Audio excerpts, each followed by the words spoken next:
Bonjour à tous et bienvenue pour ce nouveau numéro de Radio Dojo. Radio Dojo, votre rendez-vous bimensuel un mercredi sur deux à 21h. Mesdames et messieurs, ça fait longtemps qu'on n'a pas accueilli de groupe de musique sur Radio Dojo.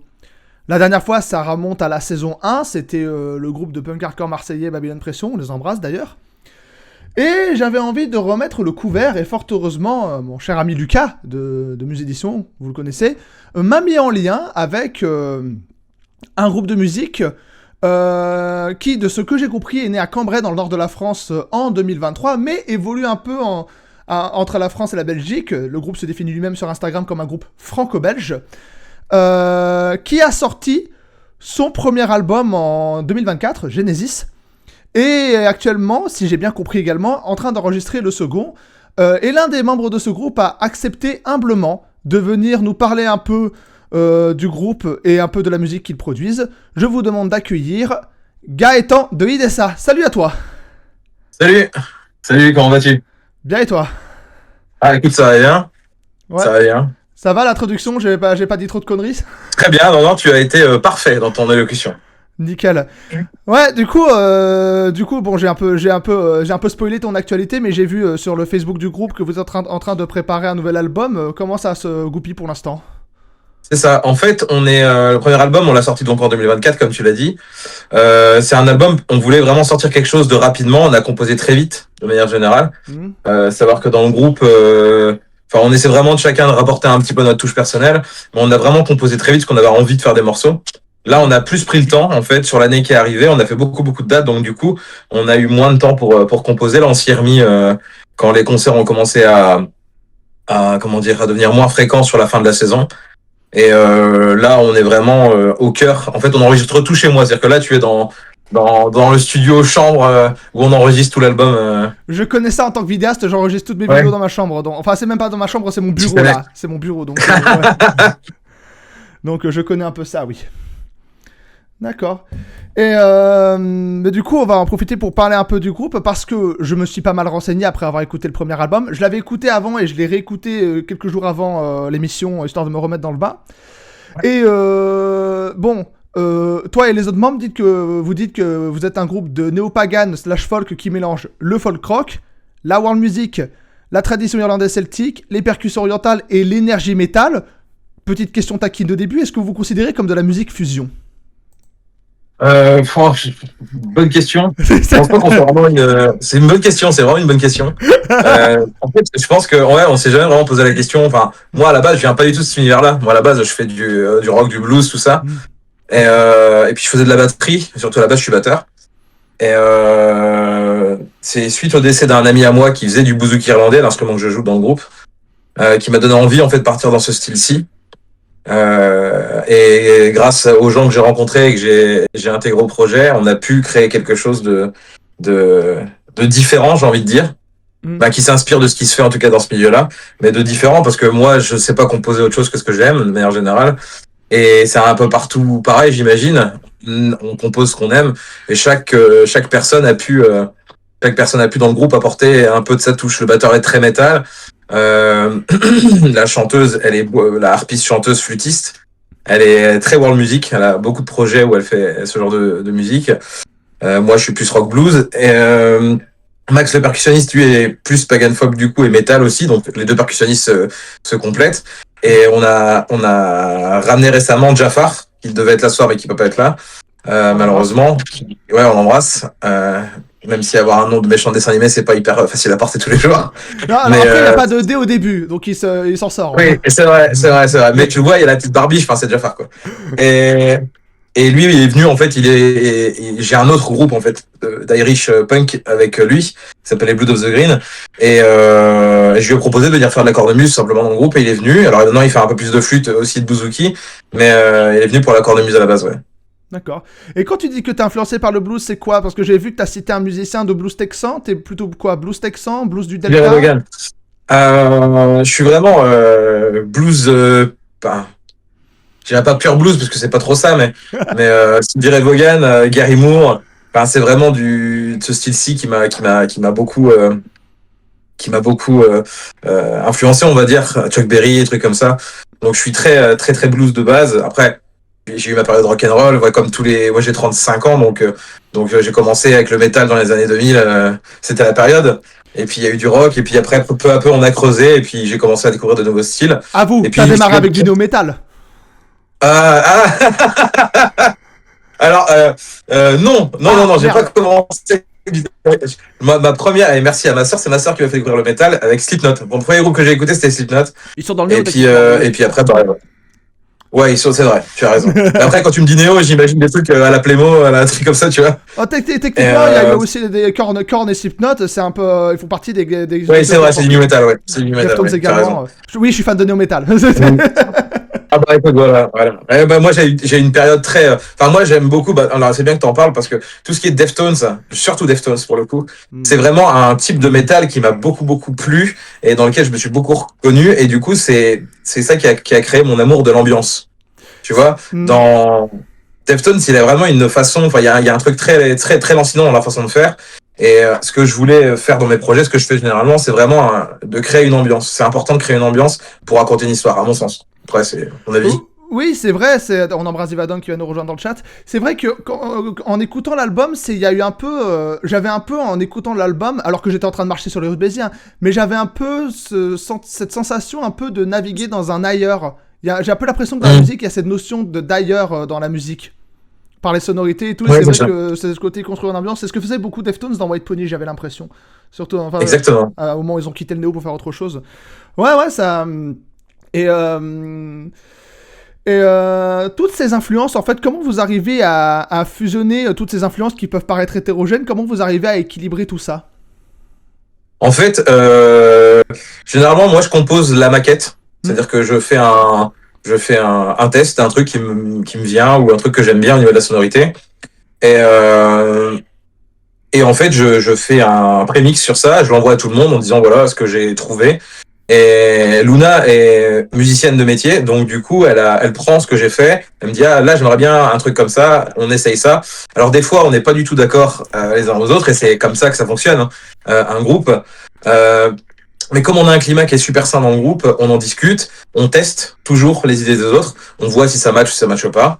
Et puis voilà, en fait, le but c'est vraiment, en fait, là où dans certains groupes, il y a toujours un qui veut ramener sa science. Dans IDESA, on a chacun des idées, on essaye les idées de tout le monde et on garde celles qui fonctionnent et qui mettent tout le monde d'accord.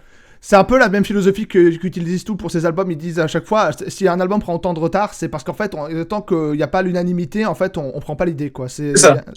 D'accord. En fait, il faut qu'on aime tous les morceaux. Alors évidemment, bien sûr, quand tu joues pendant un an les mêmes morceaux, il y a certains morceaux qui peuvent te sortir par les yeux. C'est normal. Oui, normal. Mais après, c'est pour ça qu'on en compose de nouveau pour pouvoir reprendre autant de plaisir à jouer. Et c'est vrai que là-dessus, on essaie vraiment Après, c'était un premier album. J'ai envie de dire, quand tu fais un premier album, tu testes plein de choses, mais tu débutes. J'ai envie de dire, c'est très brut, tu vois. Je sais pas si tu vois ce que je veux dire. Quand tu fais un deuxième album, tu essaies d'aller plus dans le détail. Ouais, mais en fait, je connais ça en tant qu'écrivain parce que je suis écrivain chez Muse. C'est qu'en Ok, fait, dans le premier ouvrage, quel que soit le format, dans le premier ouvrage, en fait, tu veux tout mettre. Dès le début, c'est en fait, ça. tu veux tout mettre. Oui, oui, Je oui. comprends ce que c'est, ouais. C'est exactement ça. Et il y a plein de trucs auxquels on n'avait pas pensé et qui nous sont venus en réécoutant l'album en disant tiens, on aurait peut-être dû mettre ça. Et donc du coup sur le deuxième, là, par exemple, ce qu'on fait maintenant, c'est qu'on enregistre déjà tout, on l'écoute et on se dit voilà, on a les morceaux d'enregistrés, on réécoute, j'envoie tout à tout le monde et qu'est-ce qu'on rajoute, qu'est-ce qui serait intéressant de mettre et qu'est-ce qui est possible aussi en live. Parce que le but c'est pas de mettre plein de trucs qu'on pourra pas faire en live, tu vois. Mais surtout que j'ai l'impression que vous êtes en ce moment beaucoup dans un groupe scénique. Vous produisez à Oui. Troll les légendes, dans des festoches médiévaux, etc. Donc, ouais, effectivement, c'est toujours bien de pouvoir reproduire ça. C'était une volonté quand même parce que à la base, la première année, on a vraiment dès qu'on nous appelait, on y allait. On s'est dit bah écoute, c'est l'occasion de jouer, de montrer les morceaux. Et on a fait tout, on a fait de la déambulation, on a fait plein de trucs. Et cette année, on a arrêté. C'est-à-dire que c'est une volonté de notre part de se concentrer uniquement sur la scène, quitte à faire moins de concerts, c'est pas très grave. Mais le show, en fait, on a créé un show pour la scène. Et quand tu es en déambulation, alors attention, on a passé de très bonnes déambulations, on a fait des super déambulations, c'était génial, on a passé des moments incroyables. Mais c'est vrai que dans la proposition qu'on a, c'est mieux de le faire sur scène. Hmm, je comprends, ouais. Ouais. Attends, ouais. Attends, je voyais. Ouais, il y avait. Tu parlais justement de la bonne ambiance qu'il y avait au sein du groupe. J'ai regardé 2-3 making-of qu'il y avait notamment sur la chaîne YouTube. Et c'est vrai qu'on sent quand même qu'il y a un esprit de camaraderie. Parce que, Oui. bon, j'avais vu dans l'interview qu'il y en a quelques-uns qui étaient issus de la scène métal. On a vu je pense, j'ai un exemple en tête, Some Kind of Monster de Metallica. On voyait que les membres du groupe arrêtaient pas de s'engueuler pour un oui ou pour un non. Et c'est vrai que ça fait très contraste parce que même dans le cadre d'un désaccord, il y a quand même un esprit de camaraderie entre vous, quoi. Bien sûr, en fait, le truc, c'est que là où les groupes, ça peut des fois être très, comment dire, anxiogène, parce que chacun ramène son ego. C'est un truc que moi j'ai eu beaucoup de groupes et je sais à quel point les problèmes d'ego ça peut poser problème. Donc j'ai vraiment essayé de faire en sorte que tout le monde se sente bien. Pour moi c'est très important qu'il y ait vraiment un climat sain entre les membres, qu'on puisse se dire les choses et qu'on puisse pas s'en vouloir de se dire les choses. Le nombre de fois où on se traite de con, c'est incroyable, mais c'est pas grave. En fait ça fait avancer. Peu importe ce qu'on peut se dire, peu importe qu'on soit pas d'accord ou qu'on soit virulent dans la façon de le dire, c'est un peu comme une famille en fait, tu vois. C'est des fois ton frère il te saoule, mais ça reste ton frère. Ouais. Dans la musique c'est exactement pareil. Et des fois, force est de constater qu'ils ont raison, j'ai tort, ou qu'ils ont tort, j'ai raison. Et voilà. Le but, c'est qu'on avance ensemble. Donc, pour avancer ensemble, il faut qu'on s'entende. Et après, il faut aussi s'apprécier. Ça, c'est humainement et, l'avantage qu'on a, c'est que on est tous différents. On pense pas du tout les mêmes choses sur plein de sujets, mais on s'en est, ouais, comme une famille, quoi. Et je D'accord. les aime d'une puissance incroyable. C'est que dans une fratrie, il y en a toujours deux qui se bagarrent un petit peu et juste après, ils vont aller boire un coup ensemble. Bon, je pense pas qu'il y ait de Exactement. bagarre physique au sein de votre équipe. Tu vois, par exemple, je pense que les plus grandes divergences d'opinion, je les ai avec ma chanteuse sur plein de... Alors maintenant, c'est moins le cas parce que maintenant, on se ressemble plus. Mais à la base, les plus grandes divergences, je les ai avec ma chanteuse. Et en fait, on s'aime d'amour, quoi. Elle va me dire, ouais, mais ça, j'aime pas, faut faire ça. Et moi, comme je suis quelqu'un de terre à terre, je dis, non, c'est de la merde. Et voilà, et on en discute. Et on finit par adopter le truc, ou alors pas l'adopter, peu importe. Mais on en discute et on défend nos positions chacun. Et force est de constater que des fois elle a raison, des fois elle a tort, des fois j'ai raison, des fois j'ai tort, et c'est pas grave. Est-ce qu'elle va râler en commentaire de la rediff? J'en sais rien, mais. Non, elle va pas. Mais elle sait que je l'aime et que j'aime Maxime, j'aime Arthur, j'aime Jafar, j'aime tout le monde. Là-dessus, dans le groupe, je les aime tous. Tu parlais de tes influences dans le blues. Quelles ont été les autres influences des... Bon, je sais qu'ils sont pas là pour en parler, mais est-ce qu'il y a des... Quelles ont été les autres influences pour Idessa? Par exemple, Jafar, lui, il est bercé par l'Irish. C'est vraiment un musicien d'Irish. Tu le vois faire du banjo, de la flûte, tu le vois faire n'importe quel instrument. C'est un joueur d'Irish. Ça se voit, ça se ressent. Et c'est super intéressant pour certains morceaux du deuxième album où son type de jeu, il est vraiment typique du Irish, mais mélangé avec le style qu'on fait, les rythmiques qu'on fait. Ça donne vraiment un mélange qui est intéressant. Et en fait, tu vas cueillir ceux qui aiment bien l'Irish, tu vas cueillir ceux qui aiment bien le pagan folk, tu vois. Et c'est pas voulu, parce que comment dire, pas un objectif commercial, tu vois. Oui. C'est juste que nous, ça nous plaît et voilà. Lui, c'était très riche. Alors, Luna, elle, c'est vraiment musique du monde. Après, musique médiévale, mais attention, j'entends pas musique médiévale en mode, tu vois, stéréotype médiéval.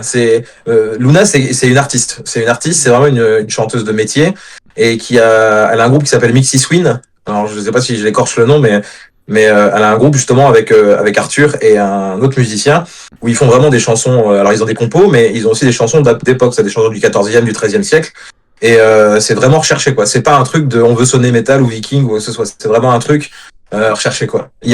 Chant du 13e, donc c'est un peu les chants, pas les chants grégoriens, mais les chants. C'est vraiment les tierces, non, un peu. Alors il y a de ça. Après après j'en parlerai moins bien qu'elle, évidemment, bien sûr. Le mieux c'est d'aller voir Mixiswin, d'aller voir. Mais elle a des chansons traditionnelles, par exemple, comme c'était quoi, la chanson de la Blanche Biche, je crois. Alors c'est une chanson qui raconte l'histoire d'une fille qui se transforme en biche et qui est chassée par son frère. Enfin, c'est une histoire, voilà. C'est une comptine d'époque et qu'elle chante à la harpe avec un de ses amis qui fait de la vielle à roue et Arthur à la percussion, et c'est vraiment pas mal du tout. Et en fait, dans d'autres groupes, elle a un autre groupe qui s'appelle Ostara, pareil, qui est plus musique du monde. Donc elle a vraiment un panel qui est très très très large, et c'est très intéressant de travailler avec des gens comme ça, parce que c'est des gens qui ont une culture musicale et une culture de manière générale Donc quand je propose un truc qui moi va sonner simple, efficace, elle va rajouter une touche qui va complexifier tout ça et qui va lui faire prendre une autre dimension. Donc ça vraiment, c'est vraiment une chance, une chance. Quand je parlais d'influence, je pensais surtout en termes de nom d'artiste, mais effectivement. Ah oui, non, je saurais pas te dire ce qu'elle écoute, hein. Je suis désolé Luna, mais là, désolé. Pas de souci. Moi, mais c'est alors après, je sais pas si tu vas objecter ou pas. Moi, c'est vrai qu'il y a certains moments quand j'ai écouté le premier album, je sais pas pourquoi, j'ai pensé Cécile Corbel. Ça peut-être rien à voir, mais il y avait un... Cécile Ah, Corbel faudrait lui demander. et un groupe hongrois que j'ai découvert lors de mon voyage à Budapest qui s'appelle Dalriada, qui est un groupe, je crois, qui est typé folk. Alors, je sais pas si c'est pagan, mais folk en tout cas. J'ai peur de... Je sais qu'il y a un groupe qu'elle aime beaucoup aussi. Il y en a un. Il y en a un. Je crois que c'est la Rioule des Compagnons. Je crois que c'est le nom de ce groupe. C'est un groupe qui fait vraiment alors c'est du folk et ils chantent en français d'ailleurs. Ils avaient joué, je crois que c'était au Castle Fest l'année dernière. Elle avait été les voir et c'est vraiment pas mal ce qu'ils font. Et celle qui m'a fait découvrir. Et franchement, c'est pas mal. Je sais que ça c'est son groupe préféré. Ça je le sais. D'accord. Ouais, la Rioule des Compagnons. Je crois que c'est ça. Si j'écorche le nom, excuse-moi Luna, mais je crois que c'est ça. Est-ce que tu pourrais expliquer aux auditeurs de Radio Dojo, vu que pour la plupart ce sont des néophytes qui écoutent, c'est quoi la différence entre... parce que toi, vous définissez IDSA comme néo-pagan, la différence entre pagan et néo-pagan. Quelle est la différence? En fait, si tu veux des exemples de pagan folk, il y a des groupes comme Faune, Hmm. Faune par exemple, Scald, Vardruna, qui sont des groupes en tout cas de pagan, j'entends. Euh, Bien spécifique. En fait, le pagan, c'est très très large, tu vois. Tu vas écouter, j'en sais rien, un groupe qui fait des chants nordiques, ça peut être du pagan. Tu fais des gens qui... C'est vraiment très très large, en fait. Après, t'as plein de sous-branches là-dedans. Mais en gros, pagan, ça vient de païen. C'est les chants païens un petit peu là-dessus. Et le pagan folk, t'as des groupes très connus comme Omnia, par exemple, qui ont fait du pagan folk. Nous, on essaie de faire un truc nouveau, c'est-à-dire qu'on change les standards. Par exemple, tu regardes beaucoup de groupes de pagan folk qui sont quasiment tous habillés en médiéval ou en sarouel, ils ont tous des cheveux longs et tout ce qui s'ensuit. Nous, on est un groupe, on est sur scène. Moi, je suis en chemise avec un gilet. Euh, Tu vois, il y a une volonté de donner une autre image. Tu vois, de pas être après, je dis pas que c'est pas bien, je dis pas que c'est bien ou pas bien, hein, tu Oui. vois, chacun fait ce qu'il veut, il y a pas de souci. Mais c'est vrai que dans la vision que j'ai ou qu'on a tous en général, on essaie un peu de s'éloigner du côté traditionnel, tu sais, Pour un côté plus de fantaisiste, un nature. peu, pour un côté plus fantaisiste un peu, non? Oui, c'est ça. Après, eux, ils ont un côté aussi fantaisiste, tu vois, dans le pagan folk. Ouais. Mais on n'est pas dans le, comment dire, on fait un truc qui nous convient et qui nous correspond. On essaie de pas rentrer dans des codes. En tout cas, dans le pagan folk, savoir que dans le pagan folk, après, j'ai peut-être dit beaucoup de bêtises parce que je suis pas un expert du pagan folk, mais il y a certains codes du pagan folk et nous, on est à contre-courant de ces codes-là. En tout cas, vestimentairement déjà. Et même dans la musique qu'on fait, on fait du pagan folk, ça c'est sûr, mais on essaie de le faire d'une façon un peu différente dans la façon dont on l'amène. Quelque chose d'un peu différent. Après, j'invite tout le monde à écouter. Et voilà, le premier album, on nous a dit d'ailleurs un truc assez amusant.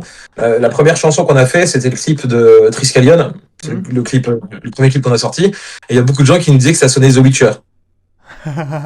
Tu vois, Oui, oui, c'est un super compliment. oui, C'est un oui, super bien sûr. compliment. Mais, mais, euh, mais c'est vraiment un style. On a quand même des sonorités qui vont rappeler le côté pagan folk, mais on essaie de partir dans autre chose, quoi. Et l'avantage, c'est d'avoir deux excellents percussionnistes, dont le batteur Arthur, qui est incroyable, euh, qui arrive à sublimer tout ça sans tomber dans le cliché, quoi. Mais c'est intéressant que le premier univers auquel on compare la musique d'Idessa, c'est un ouvrage fantasy. C'est très révélateur, je Ouais, trouve. c'est ça, exactement. Mais en fait, c'est ça. On a envie, en fait, on n'a pas envie de parler du monde de manière générale. Principalement dans nos chansons, soit on raconte des histoires. Hmm. Oui, c'est le cas du deuxième clip qu'on a fait en dessin animé, Dying on the Sea, qui est juste un rêve de gosse qu'on voulait être en dessin animé. Et on s'est mis en dessin animé sur une histoire de marin qu'on a écrite parce que la chanson, elle nous a inspiré quelque chose de maritime, quoi. Hmm. On a fait des chansons pour chacun des membres du groupe. Et on a fait une chanson pour le public qui est sur le nouvel album qui s'appelle To Be One. D'ailleurs, on tourne le clip en janvier avec là, on a un peu plus de 45 figurants qui sont dessus. Et c'est une chanson. En fait, on a fait la chanson parce que sans le public, on ne fait pas de concert. Donc, Et comme c'est des gens qui sont fidèles et qui ont toujours été là pour nous et qui sont incroyables, franchement, les gens qui nous suivent, ils sont incroyables. On a décidé de leur rendre l'appareil et de faire une chanson pour eux. Et c'est pour ça on a pris autant de figurants sur le clip parce qu'on voulait qu'ils soient tous là, quoi. Oui, parce qu'il y a eu un appel à candidature pour des figurants sur le Facebook. C'est ça. Exactement. Genre Exactement. D'ailleurs, il reste plus que, je crois, alors si Luna m'a dit, je crois qu'il reste 4 ou 5 places, un truc comme ça. Je vois bien fait le déplacement et moi je suis sur baiser, ça risque d'être compliqué. Oui, c'est sûr. C'est sûr, ouais. Et même il y avait je crois même, j'ai souvenir que dans un entretien tu avais expliqué que les paroles des chansons parlaient des membres du groupe mais sans être trop trop terre à terre. Oui, c'est ça. En fait, c'est vraiment l'avantage de l'anglais. Moi, je préfère qu'on chante en anglais parce que je trouve que c'est une langue qui se chante. C'est une langue qui se chante là où pour moi le français est une langue qui se récite. Tu vois. Je suis pas d'accord moi, mais bon. Ouais. Après, c'est un avis, mais par exemple, tu vois, quand tu regardes les grands chanteurs de France, c'était des poètes. Tu vois, c'était des poètes, c'était des gens qui avaient une profondeur du texte qui était vraiment, vraiment, comment dire, on était plus dans les paroles que la chanson. Serge Gainsbourg, par exemple, ou même Renaud, c'est des grands chanteurs de l'histoire française. Et c'est des gens qui étaient vraiment plus dans les paroles que dans la parole, la mélodie, mais pas dans comment dire, le chant de manière générale.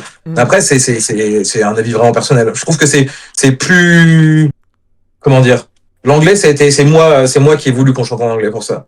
Parce que je trouve que c'est une langue qui est phonétiquement plus, disons, elle est plus fluide. Je sais pas si tu vois ce que je veux dire. Il y a moins de, peut-être moins de contraintes aussi. Il y a moins de contraintes. moins de contraintes aussi, peut-être, ouais.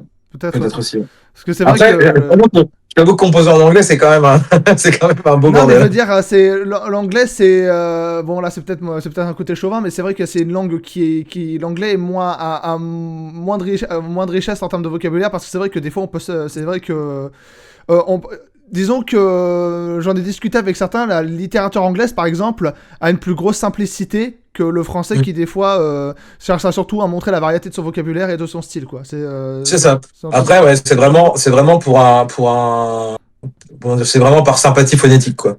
Et puis même, je trouve que si tu es forcément plus, en fait, c'est quand tu chantes en français ou quand tu chantes dans une autre langue, parce que Luna, par exemple, il y a des fois, elle chantait alors j'ai peut-être une bêtise, mais en nordique, je crois, en chant nordique, tout ça, ou en suédois ou en finlandais. Et en fait, c'est très joli. Mais le problème, c'est que quand tu fais un concert, les gens, ils écoutent ce que tu dis, ils se disent, tiens, c'est quoi cette langue?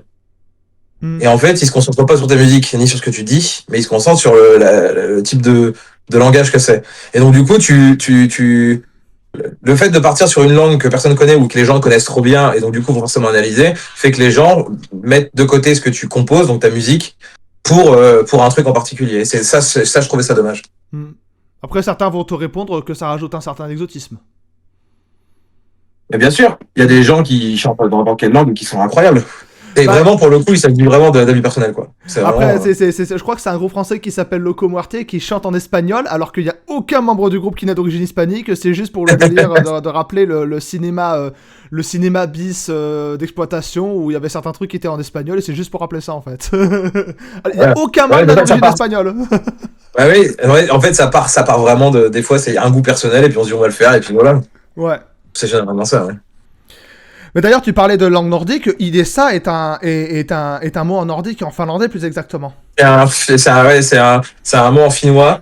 Alors, on a changé l'orthographe. D'habitude, le H, il est avant le D, pas après. Pour que ce soit plus simple. En tout cas, que ce soit un vrai mot unique. Mais ouais, ça veut dire ensemble. En fait, on a trouvé ça au début, moi, j'avais aucune idée du nom du groupe. J'avais juste envie de faire un groupe. Puis j'ai rencontré Maxime, le percussionniste.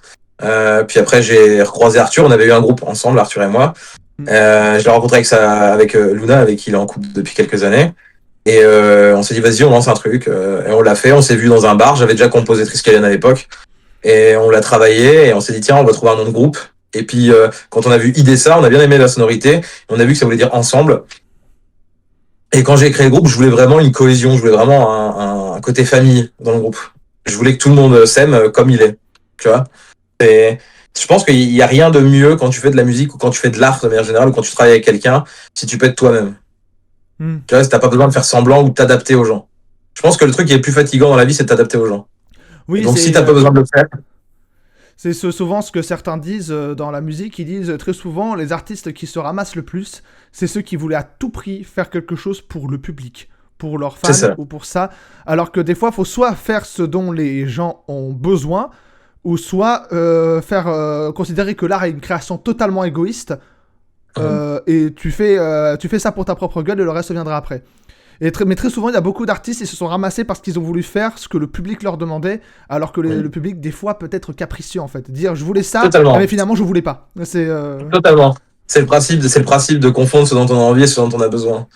Et en fait, dans le groupe, par exemple, je suis tout à fait d'accord avec ce que tu viens de dire. On compose pour nous, on intègre les gens dans nos chansons, de manière générale, parce qu'il faut pas oublier d'où on vient et à qui on doit tout.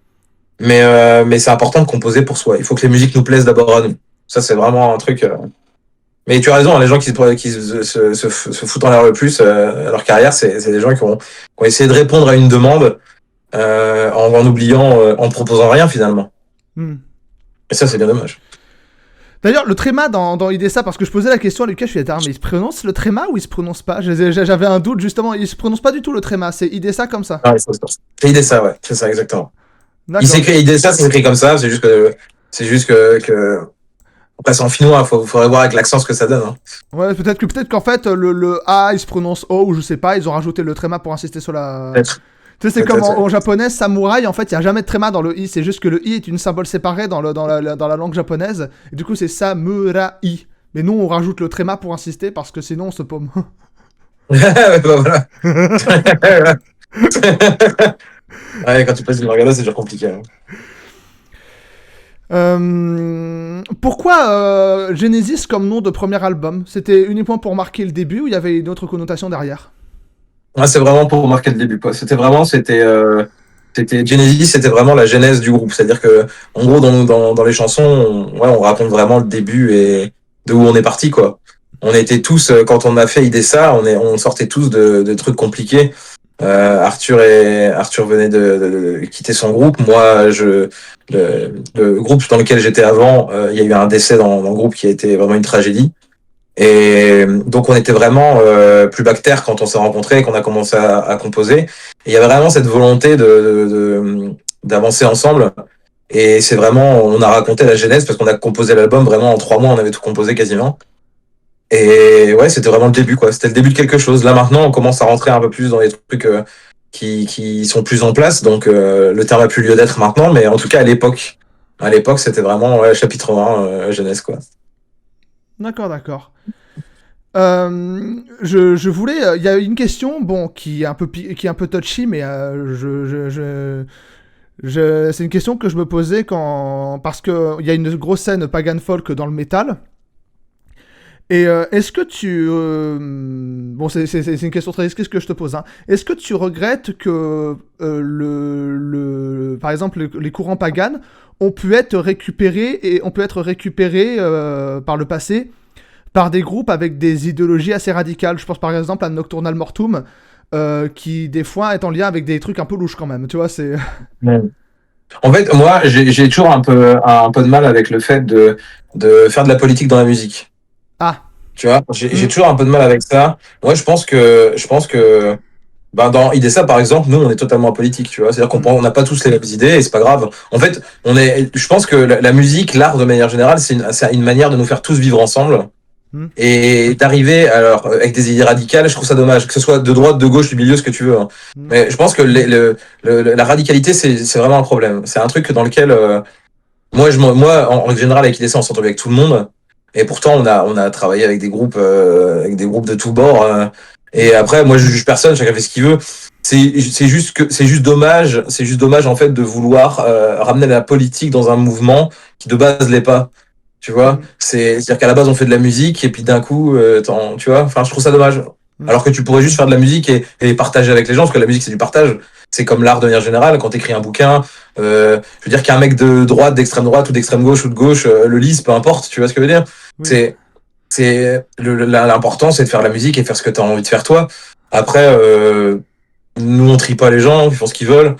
C'est juste que on n'est pas, enfin, c'est dommage après, si les gens ont besoin de se revendiquer et que c'est un truc qu'ils veulent faire, voilà, bah moi j'ai un ami d'un groupe qui est ouvertement antiraciste, qui s'affiche comme ça et qui est très content comme ça, tant mieux pour lui. Vraiment, si c'est dans la continuité de ce qu'ils font avec son groupe, et je suis très content pour eux. Et si eux se sentent bien comme ça, tant mieux. Moi, je sais que de mon côté, on est tous d'accord dans l'idée ça. Nous, on fait de la musique pour nous, pour partager avec les gens, et peu importe d'où ils viennent, de ce qu'ils pensent. Oui, dès le nom, vous avez assumé le côté unitaire et non. C'est ça. Et je trouve ça dommage de vouloir scinder en plusieurs catégories en fonction de qui tu votes ou en fonction de ce que tu penses. Tu vois, enfin voilà, on fait de la musique. Après, si t'as décidé d'être de là-dedans ou là-dedans, ça c'est toi que ça regarde quoi. Vraiment, nous ça nous correspond pas, ça nous regarde même pas. Tu vois. Je comprends. J'ai vraiment hésité à la poser cette question-là. Je me suis dit, est-ce que je la pose, la pose pas. T'as bien fait. Vraiment, t'as bien fait. Non, mais c'est intéressant parce que certains vont te répondre que l'art est. C'est pas du tout mon avis, hein, mais certains vont te répondre que l'art et politique par essence, en fait. J'ai eu souvent des débats avec des gens par rapport à ça, mais. Oui, mais ça c'est. Ça dépend à qui tu poses la question, quoi, de manière générale. C'est ça. Mais je pense pas que l'art soit politique. Je pense que l'art n'a pas vocation à être politique. L'art, c'est quelque chose qui est universel. Tu vois, je veux dire. La Joconde, tu prends la Joconde par exemple, ça se trouve Léonard de Vinci c'était un gros raciste ou alors c'était un gros antiraciste. Ça empêche pas des racistes et des antiracistes de trouver la Joconde magnifique, tu vois. Oui. Donc l'art c'est fait pour moi, à mon sens, l'art c'est fait pour rassembler. Que ce soit la musique, la peinture, l'écriture. Je veux dire dans l'œuvre de Tolkien, Le Seigneur des Anneaux, il y a autant de mecs d'extrême droite que d'extrême gauche qui le lisent. Tu vois. Oui, c'est vrai. Tu vois. Voilà, et pourtant Tolkien envoyait chier les nazis, tu vois. Donc tu vois, c'est quand même un flow assez dingue. Donc peu importe ce que tu penses, si on peut tous être ensemble avec une musique ou avec un livre ou avec une toile ou un truc, pourquoi pas? Tant mieux, j'ai envie de dire, tu vois, ça montre qu'on peut en vivre ensemble quoi. C'est peut-être une bonne chose, surtout maintenant, tu vois. D'accord. Mais c'est désolé, Vas-y. Et ah, j'avais une question et il y a mon cerveau qui vient de sauter, excuse-moi.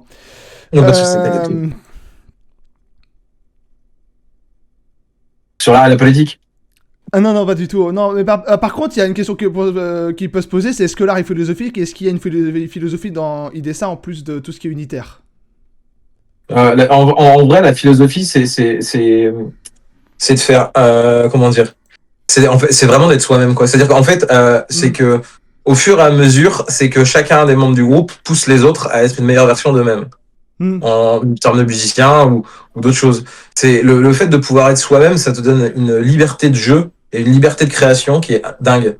Le fait, quand t'es dans un groupe, moi j'avais un ami très proche qui s'appelait Walid, qui est un excellent guitariste.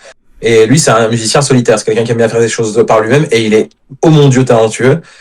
Et c'est vrai qu'il avait raison, il disait souvent que dans des groupes, tu pouvais pas faire ce que tu voulais, que à chaque fois tu devais t'adapter à tout le monde. Mais moi, ma façon de penser, elle est un peu différente. Ma façon de penser à moi, c'est que tu apprends des autres. Tu apprends des autres, il faut juste être ouvert, quoi.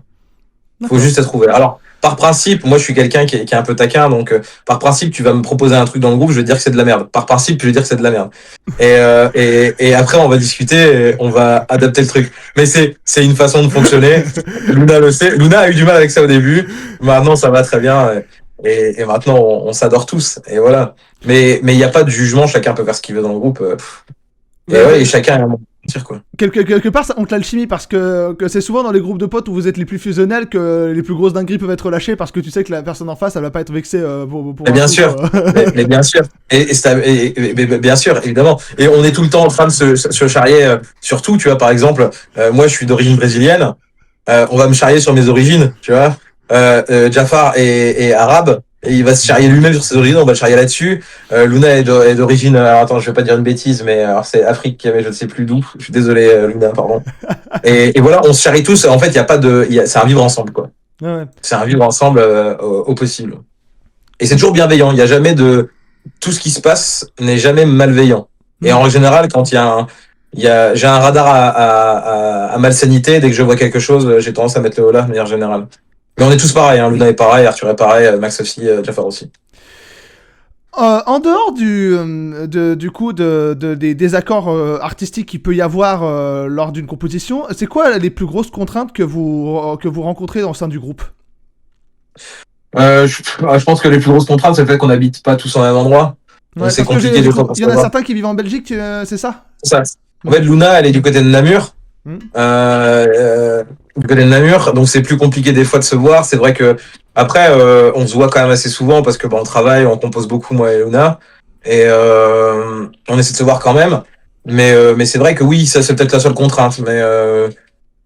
Mais en général, moi je te dis, hein, moi j'enregistre mes morceaux, je leur envoie, ils travaillent ça chacun de leur côté. On se voit une fois, on met tout, on teste tout ensemble, on répète. On valide et puis après voilà on rentre là-dedans. Mais c'est vrai que oui, pendant le premier album par exemple ça a été un gros problème parce qu'on enregistrait chez un ami, chez Tom Riff Studio d'ailleurs, un très bon ami à moi, qui nous a enregistré l'album.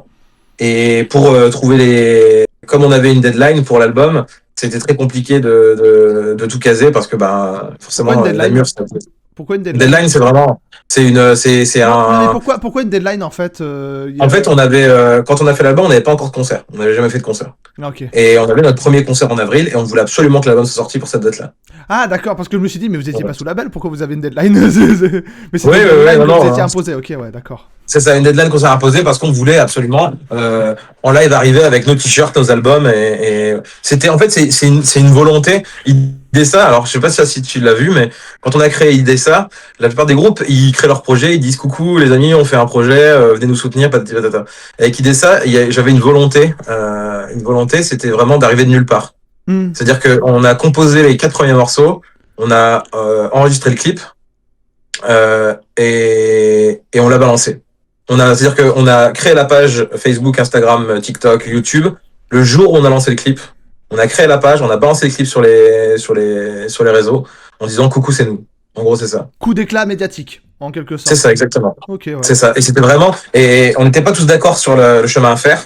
Mais moi j'étais sûr que c'est comme ça qu'il fallait faire. On l'a fait comme ça et finalement ça nous a donné quand même pas mal de dates depuis. Et puis on a choisi aussi d'avoir un visuel qui est très comment dire, un peu ésotérique, non? Oui, un peu ésotérique et puis surtout on va dire travaillé. La charte graphique c'est vraiment noir et or, il y a un côté sombre lumineux, je sais pas si tu vois ce que je veux dire. Et on a voulu faire quelque chose de très alors on est très humain, tu le vois dans les vlogs, hein, on est tout le temps en train de se taquiner, mais visuellement ouais on a essayé de donner un visuel qui était cohérent et ouais un peu pro quoi. On essaie en tout cas. Tu parlais des vlogs justement, il y a le moment où vous faites du repérage pour tourner les clips. Comment se déroule le processus pour les clips, enfin du repérage jusqu'au tournage? Alors ça dépend. Alors en général, là pour le premier clip, c'est un ami à moi, Xavier, qui est un groupe qui s'appelle Talon d'Or, qui est de Paris, avec qui on n'était pas au lycée en même temps, mais on s'est connus après à cette époque-là. On a fait de la musique pendant 10 ans ensemble. Et lui, il a réalisé des clips. Il a d'ailleurs travaillé sur le dernier clip de Matmata. Brest même, ouais. Ouais, donc c'est la classe, carrément. Hein. Et il a fait notre premier clip. C'est lui qui l'a fait. C'est pour ça qu'il y a un rendu aussi cinématographique. Dessus, il est venu avec son équipe. Ils ont fait un clip et c'était un travail incroyable. Et en fait, là-dessus, on voulait juste. Moi, je lui ai dit ce que je voulais. Il a cherché, il a trouvé. Et là, pour l'autre clip, en fait, en gros, on se dit qu'est-ce qu'on veut raconter comme histoire. Qu'est-ce qu'on veut raconter comme histoire? Qu'est-ce qui s'y prête le mieux? Donc moi, j'ai des idées de lieux parce que je voyage beaucoup. Et il faut un truc aussi, se dire qu'il faut pas que ce soit trop loin parce qu'il y a des gens qui doivent venir. Et ouais, on fait du repérage. Là, par exemple, là, on a une zone qu'on avait trouvée où moi j'ai grandi pas loin. Et on a été voir. En fait, on se voit entre copains, on prend l'apéro, on prend la voiture, on va aller faire un tour, on se dit tiens, qu'est-ce que t'en penses? On essaye là, puis on fait les cons, puis on trouve ça bien, puis on valide quoi. D'accord. Et vous restez principalement sur le nord de la France et la Belgique, ou des fois vous variez un petit peu? Vous restez vraiment sur ce territoire-là en règle générale? Bon, pour l'instant, ouais, on reste là-dessus. Après, il y a comment dire, peut-être que d'ici quelques années, on changera, on fera des trucs beaucoup plus lourds, mais après c'est pas les paysages qui manquent, hein, donc. Oui, c'est ça, exactement, ouais. En fait, c'est tant que le paysage correspond à ce qu'on veut raconter, on peut le faire peu importe où. Mais après, c'est vrai que si c'est un truc juste pour aller jouer, imaginons tu fais 3 plans où tu fais semblant de jouer en playback, est-ce que ça vaut le coup de te balader si loin? Après, je l'ai fait avec un ancien de mes groupes qui s'appelait Organe. On avait tourné dans un château. Et on avait fait 2 heures de route pour juste jouer en playback dans un château. Alors le clip était magnifique, hein. Mais tu te dis, là, ouais, on va peut-être pas le refaire régulièrement, ça. ouais, c'est ça exactement. Parce que j'ai dû monter une batterie avec un rack et 16 cymbales en haut d'un château. Et ça, une fois pas deux. Vraiment, une fois pas deux. Tu devais être content quand t'as vu le résultat final, tu te dis, Oh oui. bon, ça en valait la peine quand même. Ça en valait la peine, ouais, clairement. Heureusement que ça en valait la peine. Heureusement que ça en valait la peine. Fou là là. Non, c'est clair. Mais c'est des bons souvenirs, c'était des bons souvenirs. Est-ce qu'il y a est-ce qu'il y a une scène néo-pagane folk en France et en Belgique, et est-ce que vous êtes rapproché, et si c'est le cas, est-ce que vous êtes rapproché des groupes qui sont issus de cette scène? Alors ça, c'est une bonne question. En fait, le pagan folk, c'est plus quelque chose qui est dans la culture, on va dire, belge, Pays-Bas, Allemagne. C'est Donc, beaucoup plus dans ces pays-là que Allemagne et les gens... Benelux en fait. Benelux, exactement, ouais. Ouais. C'est plus quelque chose qui est culturel là-bas. Donc les grands groupes, après, il y a d'autres groupes, après, il y a, dans la scène, en tout cas, nous, on a évolué, il y a des groupes qu'on connaît bien, avec qui on s'entend même très bien. Il y a un groupe dans le Pagan Folk, d'ailleurs, qui s'appelle Resus, qui est un groupe qui tourne énormément, qui sont des amis à nous et qui sont juste des amours. Il y a plein de groupes avec qui on a pu jouer. Et après, je pense que tant que t'es bienveillant, après, c'est ça. Après, il y a pas des trucs que j'ai pu voir. Alors, il y en a partout, hein, que ce soit dans le métal ou dans les autres dans le truc, mais il y a des gens qui sont là en mode requin, tu vois. C'est-à-dire qu'ils veulent rouler sur tout le monde et passer en mode industrie, quoi. Rapport de force. Ouais. C'est ça, exactement. Ça, c'est un peu dommage. Nous, on fait juste notre truc. Et puis, on essaie de le faire bien. Et puis voilà. Je pense que quand tu,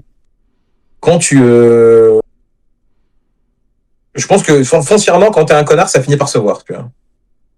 Tu penses qu'il y en a certains, ils sont déjà flag dans le mouvement, quoi. C'est-à-dire. Non, si tu savais à quel point. Ah Je ouais. suis. Ah ouais, ouais.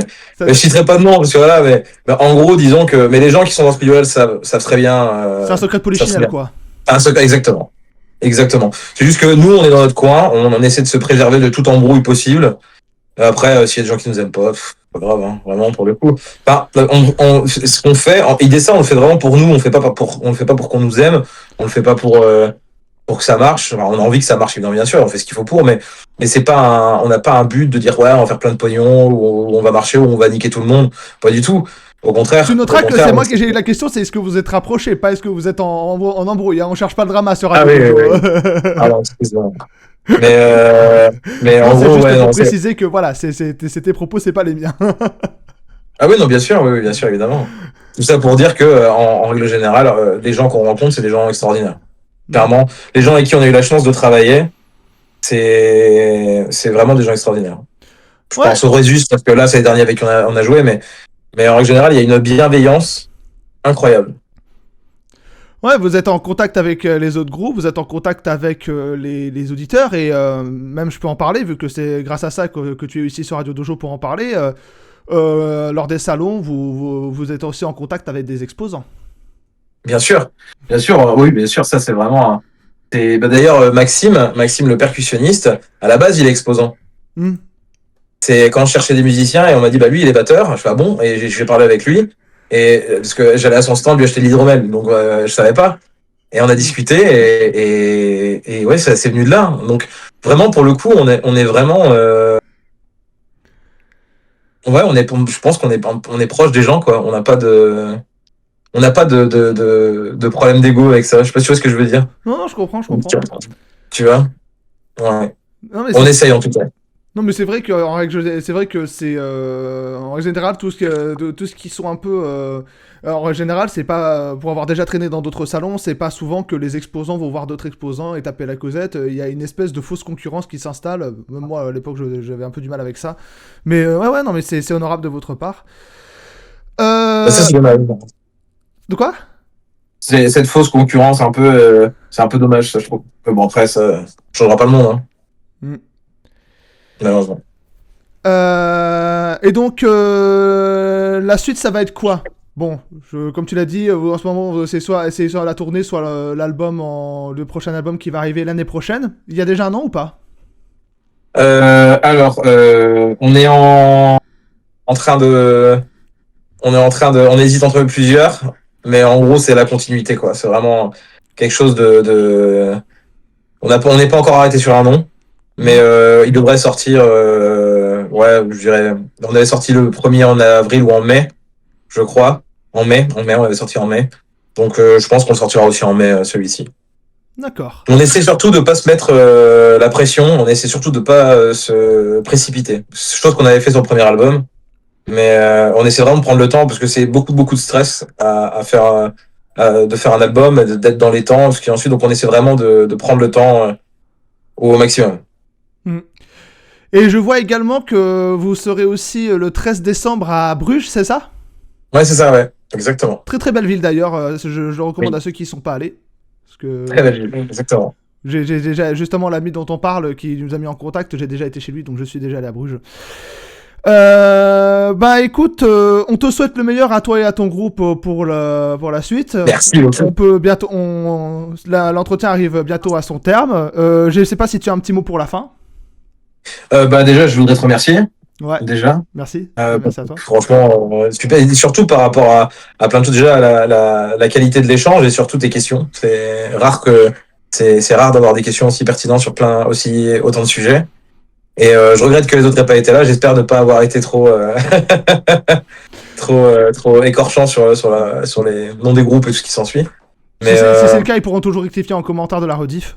Y a pas de souci. Oh, puis ils m'en mettront plein la gueule. Voilà, mais dans tous les cas, je épinglerai le commentaire si jamais ils viennent. Ça... Non, mais non, vraiment pour le coup, vraiment, non, je tenais à te remercier parce que c'est un réel échange intéressant. Et puis je trouve ça bien de pouvoir discuter et de manière aussi professionnelle. Ouais. C'est marrant que tu utilises ce mot-là, parce qu'on a j'ai toujours assommé le côté amateur dans Radio Dojo, donc ça me fait plaisir que tu dises ça, alors que j'ai toujours pensé qu'on était une radio un peu plus amatrice que la moyenne. Non, je t'assure que vraiment pour le coup, tu as. Ouais. Après, c'est bien d'avoir ce côté-là un petit peu accessible, mais pour le coup, et je te le dis en toute honnêteté, c'est vraiment ce que tu fais. C'était vraiment très pro. Vraiment. Bah, c'est chapeau. Vraiment. Merci beaucoup. Et ça me touche que tu nous aies contacté du coup. Vraiment. Ouais, je savais vous contacter plus tôt, mais j'ai eu plein d'imprévus. Je me suis dit, t'étais vraiment à 50, t'aurais pu quand même les contacter, tu vois. Mais je comprends tout à fait, et franchement, non, je continuerai à écouter ce que tu fais parce que vraiment pour le coup, non, vraiment, les questions étaient super et tu as été vraiment super, vraiment incroyable. Vraiment. Bon, bah merci beaucoup, ça me touche. Je t'en prie. Mais tu vois, je t'ai dit, est-ce que je fais les choses bien? J'ai toujours un peu, j'ai toujours un peu peur quand j'anime une émission. Mais bon, ça me fait vraiment plaisir. Bah merci encore Gaëtan Avec plaisir. Et merci à vous d'avoir assisté à cette émission. Si vous voulez écouter le premier album de IDESA, donc Genesis, on vous mettra les liens pour les écouter en description. Il est sur Spotify. Il est sur Spotify, j'ai vu, et Deezer aussi peut-être. Spotify, Deezer, sur toutes les plateformes, sur YouTube même en gratuit si vous avez ni l'un ni l'autre. Il est partout. Ouais. Bah, je vous mettrai tous les liens en description. Donc, vous avez vu que c'est un Radio Dojo un peu plus court que la moyenne, mais on a quand même réussi à faire un joli tour d'horizon. Je vous remercie. Donc, prochain Radio Dojo dans 2 semaines, même jour, même heure. Je vous dis pas le nom de l'invité, évidemment, je vous le réserve pour la veille. Je vous souhaite une excellente soirée et je vous dis à la prochaine. Salut les frolos! Salut!